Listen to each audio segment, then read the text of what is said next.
আজ অযথা কেন আপনি সময় নষ্ট করছেন? কেনই আপনি সময়গুলো নষ্ট করতেছেন? এই সময়গুলো কত দাম আপনি তো এখন বুঝবেন না। এক সময় আসবে যখন আপনি এই সময়ের জন্য আফসোস করবেন। অযথা সময় নষ্ট না করে কাজে লাগান। আপনি আপনার যোগ্যতাকে কাজে লাগান। মানে আপনি নিজেকে একবারে অযোগ্য মনে করেন যে আমার দ্বারা কিছু হবে না। আরে ভাই, আপনার দ্বারা হবে, আপনার দ্বারা সব কিছু হবে, সব কিছু আপনার দ্বারা হবে। কিন্তু আমরা চেষ্টা করি না। আচ্ছা, বাক্যের মধ্যে মানজাদ্দা ওয়াজাদা, যে চেষ্টা করে সেই সফল হয়। কেউ বলছে আপনি সফল হবেন না?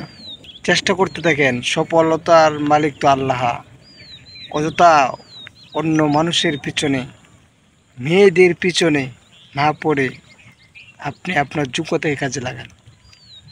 দেখবেন এমন একটা সময় আসবে আপনার যোগ্যতার কারণে হাজার হাজার মেয়ের আপনার পিছনে লাইন থাকবে। আপনার যোগ্যতা থেকে সবাই আফসোস করবে আপনাকে পাওয়ার জন্য। আপনি কেন এত আফসোস করতেছেন অন্যের জন্য? এই জন্য নিজের যোগ্যতাকে কাজে লাগান। যাদেরকে দেখতেছেন যে সফল হয়েছে, তারা কি এমনি সফল হয়েছে? চেষ্টা করছে বিদায় এই জন্য সফল হয়েছে। আপনিও পারবেন, চেষ্টা করেন। কিন্তু আমরা চেষ্টা করি না, শুধু নিজেকে নিয়ে বলি যে আমার দ্বারা কিছু হবে না, আমার দ্বারা কিছুই হবে না।